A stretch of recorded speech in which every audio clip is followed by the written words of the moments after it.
maksud abang? Abang, selain daripada abang tanya kita orang ni pasal Ema, habis semua student perempuan dekat sini abang tanya pasal Ema juga kan? Tak ada. Mana ada? Bang, tak payah nak bongak lah bang. Abang ingat kita orang tak tahu ke? Kita orang tahu tau bang.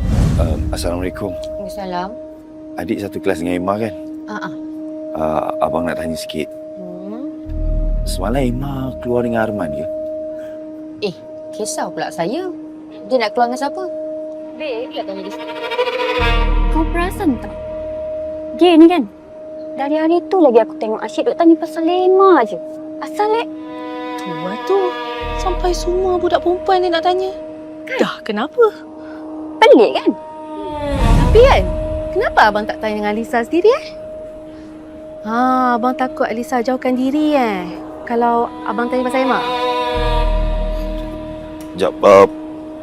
Okey. Abang mengaku abang rapat dengan Alisa sebab dia best friend dengan Emma. Sumpah, abang tak ada niat langsung nak buat dia rasa salah faham tu. Pelik juga ni. Sekejap. Obvious sangat ke? Of course obvious. Suka